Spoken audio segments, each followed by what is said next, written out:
Hi മക്കളെ. അപ്പൊ എപ്പോഴും നിങ്ങളെ വലക്കുന്ന ഒന്നാണ് ലട്ട് ലിട്ട് എന്നൊക്കെ പറഞ്ഞിട്ട് അല്ലെ. ഇതെന്താ സംഭവം എന്ന് അറിയത്തില്ല. 10 ലകാരങ്ങളാണ് ഉള്ളത് നമുക്ക്. ലട്ട് ലിട്ട് ലുട്ട് ലോങ് ലങ് എന്നൊക്കെ പറഞ്ഞിട്ട്. ഓക്കെ, അതില് മക്കള് പഠിക്കേണ്ടത് ലട്ടും അതുപോലെ ലോട്ടും ആണ് പഠിക്കാനുള്ളത്. ഓക്കെ, ലട്ടും ലോട്ടും പഠിക്കാനുണ്ട്. അപ്പൊ അതെങ്ങനെയാണ് പഠിക്കേണ്ടതെന്നോ അതിന്റെ ട്രിക്ക് എന്താണെന്നോ മിസ് പറയാം. ഓക്കെ, ലട്ട് എന്ന് പറയുന്നത് ആദ്യം എന്താണെന്ന് മനസ്സിലാക്കണം. ലട്ട് എന്ന് പറയുന്നത് അത് വർത്തമാന കാലമാണ്. ഏത് കാലമാണ് മക്കളെ? വർത്തമാന കാലമാണ്. വർത്തമാനകാലം എന്ന് പറഞ്ഞാല് പ്രസന്റ് ടെൻസ് എന്നാണ് നമ്മൾ പറയാ. പ്രസന്റ് ടെൻസ് കേട്ടോ. അപ്പൊ ലെട്ട് പി ആണെന്ന് മനസ്സിലാക്കി വെക്കുക. ലെട്ട് എന്താണ്? പി ആണ്, വർത്തമാന കാലമാണ്, പ്രസന്റ് ടെൻസ് ആണ്. ഓക്കെ, പ്രസന്റ് എന്ന് പറയുമ്പോൾ നമ്മൾക്ക് ഇപ്പൊ എന്താണോ നടക്കുന്നത് അതാണ് പ്രസന്റ് എന്ന് പറയുന്നത്. ഓക്കെ, മിസ് ഇപ്പൊ സംസാരിക്കുന്നത് പ്രസന്റ് ആണ് അല്ലെ. നിങ്ങൾ ഓരോരുത്തരും പ്രസന്റിൽ എങ്ങനെയാണ്? നിങ്ങൾ ഓരോരുത്തരും തീ ആണ്, പൊളിയാണ്, സെറ്റാണ്. ഓക്കെ, നിങ്ങൾ ഓരോരുത്തരും എങ്ങനെയാണ്? തീയാണ്, പൊളിയാണ്, സെറ്റാണ്. ഓരോരുത്തരും എങ്ങനെയാണ്? തീയാണ്, പൊളിയാണ്, സെറ്റാണ്. അതാണ് നിങ്ങൾക്കുള്ള കോഡ്. നിങ്ങൾ എങ്ങനെയാണ്? തീയാണ് അല്ലെ. അപ്പൊ അവസാനം തീ എന്നുള്ള ഒരു അക്ഷരം വരികയാണെങ്കിൽ അത് ലട്ടായിരിക്കും. അവസാനം തീയിൽ അവസാനിക്കുന്നതൊക്കെ ലട്ടാണ്. പഠതി, ഗച്ഛതി, ലിഖതി, വദതി, എല്ലാത്തിലും തീ ഉണ്ട് അല്ലെ. അപ്പൊ തീ എന്ന് പറയുന്നത് അത് പ്രസന്റ് ആണ്. പ്രസന്റിൽ ഏതാണ് യൂസ് ചെയ്യുന്നത്? ലട്ടാണ് യൂസ് ചെയ്യുന്നത്. അടുത്തത് ലോട്ട് എന്ന് പറഞ്ഞാല് നമ്മൾ പറയും ലോട്ട് എടുക്കണം എന്ന് പറയും അല്ലെ. ലോട്ട് എടുക്കുക എന്ന് പറഞ്ഞാൽ കള്ളനും പോലീസും ഒക്കെ കളിക്കാറില്ലേ ഇല്ലേ? കള്ളനും പോലീസും ഒക്കെ കളിക്കുന്ന സമയത്ത് നമ്മൾ എന്ത് ചെയ്യും? ഇങ്ങനെ നെറുക്കെടുക്കും. അതിനാണ് ലോട്ട് എന്ന് പറയുന്നത്. ഓക്കെ, അത് ആലോചിക്കാൻ വേണ്ടിയിട്ടാണ് കേട്ടോ. ലോട്ട് എന്ന് പറയുന്നത് ആജ്ഞയെ സൂചിപ്പിക്കുന്നതാണ്. ആജ്ഞയെ സൂചിപ്പിക്കുന്നതാണ് ഈ ലോട്ട്. ഒരു കമാൻഡ് പറയാം, ഒരു ടാസ്ക് കൊടുക്കുക. മനസ്സിലായല്ലോ? അപ്പൊ ഈ ലോട്ട് എന്ന് പറയുന്നത് നിങ്ങളെ മനസ്സിലാക്കാൻ വേണ്ടിയിട്ട് നിങ്ങൾ എന്ത് ചെയ്യും മക്കളെ? ലോട്ട് എടുക്കുന്നു, അതിൽ നിന്ന് ഒന്ന് എടുക്കുന്നു, ഒരു ടാസ്ക് കിട്ടുന്നു. ആ കിട്ടിയ ടാസ്ക് എന്ത് ചെയ്യുന്നു? നമ്മള് തുറന്നു നോക്കി നമുക്ക് പറ്റുന്നതാണോ എന്ന് നോക്കുന്നു. പറ്റാത്തതാണെങ്കിൽ തു എന്ന് പറയുന്നു. എന്നെ കൊണ്ട് പറ്റില്ല എന്ന് തു എന്ന് ആലോചിച്ചാൽ മതി. ലോട്ട് എടുക്കുന്നു, ഒരു ടാസ്ക് കിട്ടുന്നു, അതിൽ പറ്റാത്തതാണെങ്കിൽ നമ്മൾ തു എന്ന് പറയുന്നു. എന്നെ കൊണ്ട് ചെയ്യാൻ പറ്റില്ല എന്ന് പറയുന്നു. ആ തു എന്ന് പറയുന്നത് നിങ്ങൾ ആലോചിച്ച് വെച്ചാൽ മതി. അവസാനം തു ഉണ്ടാവും. മനസ്സിലായല്ലോ? ആഗച്ഛതു, ഉപവിശതു, പഠതു, ഗച്ഛതു, വദതു, ലിഖതു എന്നൊക്കെ വരുന്നതാണ് ലോട്ട് എന്ന് പറയുന്നത്. മനസ്സിലായല്ലോ? പെട്ടെന്ന് പഠിക്കാലോ അല്ലെ. ലോട്ട് എന്ന് പറയുന്നത് ആജ്ഞയാണ്. ലട്ട് എന്ന് പറയുന്നത് പ്രസന്റ് ആണ്. പ്രസന്റിൽ നമ്മൾ എങ്ങനെയാണ്? തീയാണ്, പൊളിയാണ്, സെറ്റാണ്. Okay, yes. അടുത്ത ഒരു ഭാഗം നോക്കാം. സംബോധനാരൂപാണി പൂരയത എന്ന് പറഞ്ഞ ഒരു ഭാഗം അല്ലെ. സംബോധനാരൂപങ്ങൾ നിങ്ങൾക്ക് എക്സാമിന് എന്തായാലും ചോദിക്കുന്ന ഭാഗങ്ങളാണ് ഇതൊക്കെ. സംബോധനാരൂപം എന്ന് പറയുന്നത് പുല്ലിംഗത്തിലും സ്ത്രീലിംഗത്തിലും രണ്ടും വേറെ വേറെയാണ് സംബോധനകൾ പറയാറ്. ഓക്കെ, അപ്പൊ ഒന്ന് നോക്കാം. പുല്ലിംഗത്തിൽ എങ്ങനെ പറയും എന്ന് വെച്ചാൽ ബാല എന്നുള്ളത് അതിന്റെ മുന്നില് ഒരു ഹേ എന്ന് മാത്രമേ കൊടുക്കൂ. മനസ്സിലായല്ലോ? ഹേ ബാല. മഹോദയ എന്നുള്ളത് ഹേ മഹോദയ. ഛാത്ര എന്നുള്ളത് ഹേ ഛാത്ര. മഹാശയ എന്നുള്ളത് ഹേ മഹാശയ. മനസ്സിലായല്ലോ? യെസ്. ഇനി അടുത്തത് നമ്മൾ പറയാൻ പോകുന്നത് ഇതൊക്കെ സ്ത്രീലിംഗമാണ്. സ്ത്രീലിംഗത്തിൽ എങ്ങനെയാണ് പറയാ നോക്കാലോ. ലത എന്നുള്ളത് നേരത്തെ ചെയ്ത പോലെ ആണെങ്കിൽ ഹേ ലത എന്നാണ് പറയേണ്ടത് അല്ലെ. പക്ഷേ സ്ത്രീലിംഗം ആയതുകൊണ്ട് തന്നെ ഹേ ലതേ എന്നാണ് പറയാ. എന്താണ് പറയാ? ഹേ ലതേ.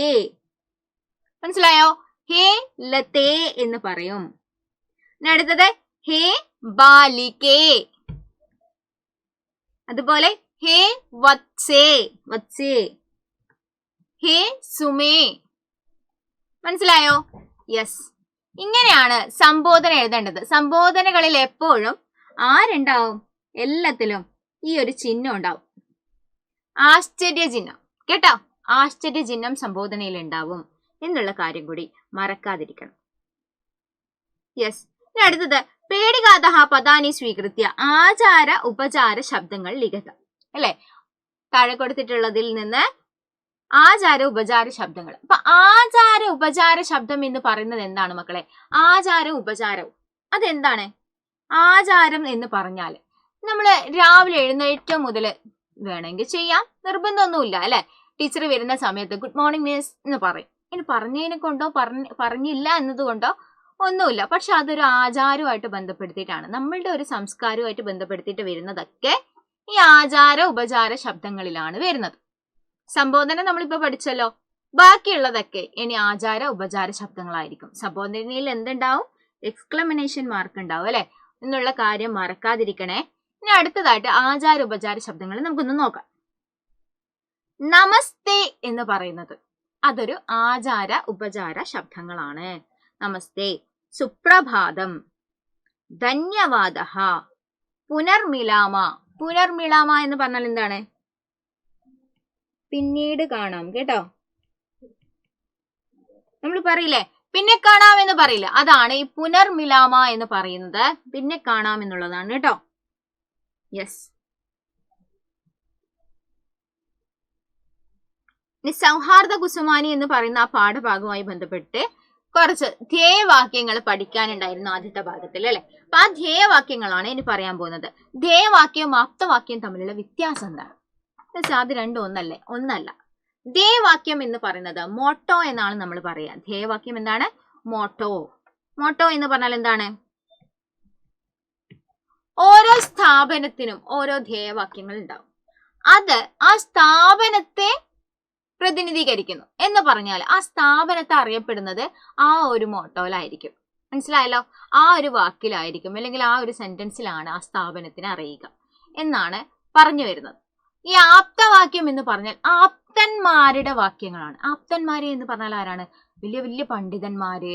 അതുപോലെ തന്നെ നമ്മളിപ്പോ കോട്സ് എന്നൊക്കെ പറയില്ലേ, തോട്ട്സ് ഓഫ് ദ ഡേ എന്നൊക്കെ പറഞ്ഞ ഓരോ കോട്സ് ഒക്കെ പറയും. അതുപോലെ ആപ്തന്മാര്, നല്ല നല്ല ആൾക്കാർ പറഞ്ഞിട്ടുള്ള മണിമുത്തുകളായിട്ടുള്ള വാക്കുകളാണ് ആപ്തവാക്യം എന്ന് പറയുന്നത്. മനസ്സിലായല്ലോ?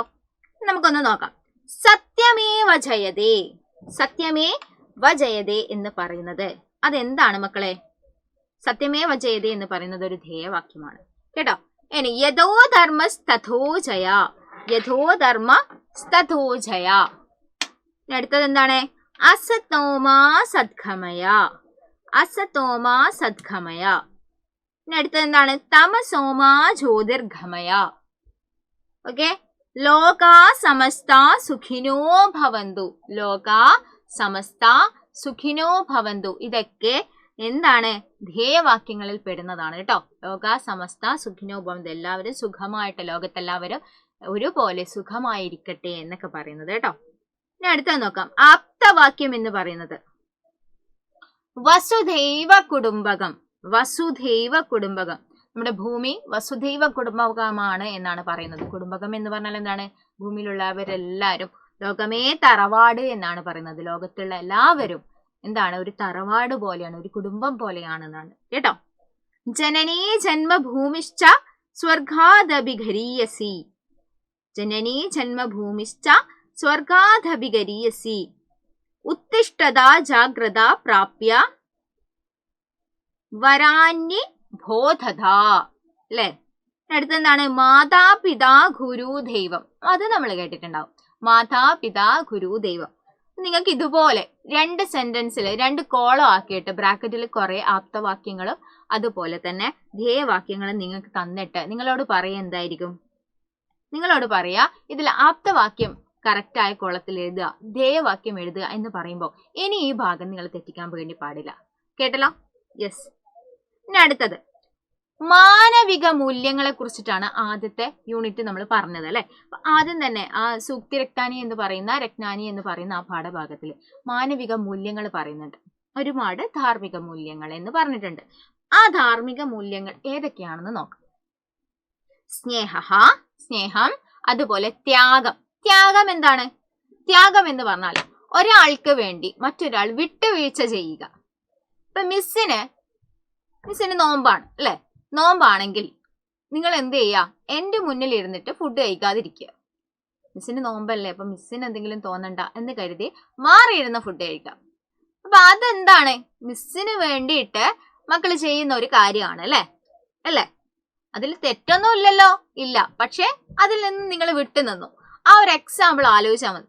ഓക്കെ, അപ്പൊ ത്യാഗം എന്ന് പറയുന്നത് ഒരാൾക്ക് വേണ്ടി മറ്റൊരാൾ ഒരു വിട്ടുവീഴ്ച ചെയ്തു കൊടുക്കുക. ഓക്കെ, അപ്പൊ സ്നേഹം, ത്യാഗം, ദയ, മൈത്രി. മൈത്രി എന്ന് പറഞ്ഞാൽ നമ്മൾ പഠിച്ചിട്ടുണ്ട് എന്താണ്? കൂട്ടുകെട്ട് അഥവാ ഫ്രണ്ട്സ് എന്നുള്ള അർത്ഥമാണ് കേട്ടോ. സൗഹൃദം,